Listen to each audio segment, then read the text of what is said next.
is, they asked him to introduce himself, and he said, I'm a sheikh, an older man from Najd.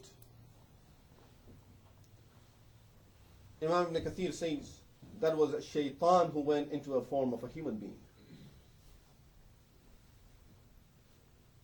He said to those people, when that man said that we should just keep him in his home and lock him in his home, that person, that old man who was originally a shaitan, said that this person, if you lock him anywhere in the world, not just in Mecca, anywhere, take him the farthest point away from Mecca and lock him there, he has some type of perfume in him that people will smell him from far away.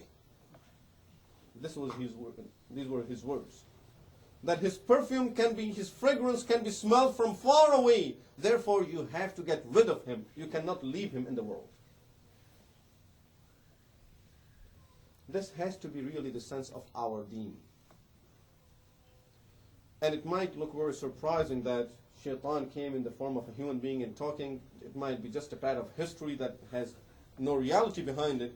But if we look at the hadith of Rasulullah sallallahu alaihi wasallam, where he says sometimes people get together in their meetings, and this happens in this ummah. Rasulullah sallallahu alaihi wasallam said, people will get together and they will be discussing of different things around the world. They will see a person with them, no one would know who the person is. That person will come and throw some messages to those people, throw some words there, and these people will take those words from that person and will say, you know, in our meeting in the masjid, that place, there was a person who said this. And those false words will keep on spreading in the world. And no one would know what's the source of it, except there was a person in our meeting. Rasulullah sallallahu alaihi wasallam said, beware, that will be shaitan that comes into your meetings in the form of a human being. But I think nowadays shaitan have stopped doing this. We do it. We do it for him. Without confirming messages. Without knowing the background of it. Without knowing the sources of it. We just keep on saying things. We heard this. I think it was like this. Someone said this. Whereas Rasulullah sallallahu alayhi wa sallam says in the hadith, كَفَى بِالْمَرْءِ كَذِبًا أَن يُحَدِّثَ بِكُلِّ مَا سَمِعَ. It's enough for a person to be a liar that he keeps on writing everything that he has heard without confirming the message.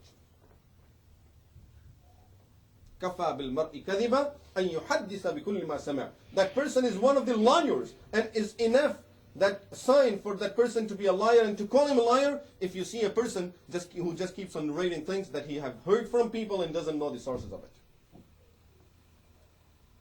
And this is why Allah subhanahu wa ta'ala tells us in Quran al-Kareem, يَا أَيُّهَا الَّذِينَ آمَنُوا إِن جَاءَكُمْ فَاسِقٌ بِنَبَإٍ فَتَبَيَّنُوا.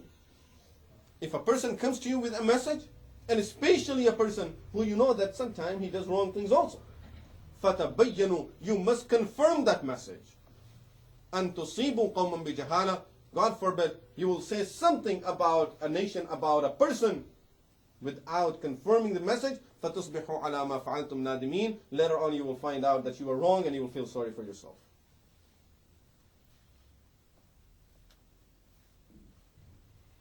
So, Islam has to be shown in our lives. It has to be smelled from our actions.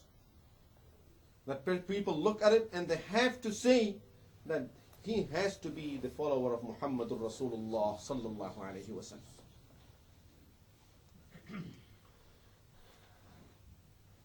So I was mentioning, Rasulullah sallallahu alaihi wasallam did not stop conveying the message, and the kuffar of Quraysh having their meeting in Darul Nadwa.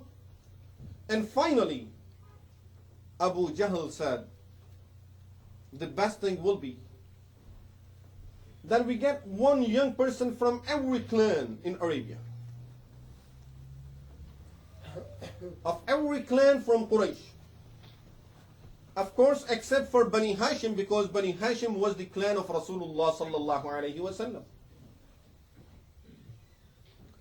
So except for Bani Hashim, we will have one young person from every clan who will surround Rasulullah sallallahu alaihi wasallam's home at the night time.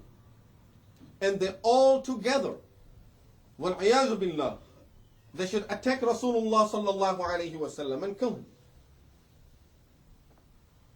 In the morning, as Bani Hashim will find out, they have no power to fight against all of us together, and no one will know who is the exact person who have killed him.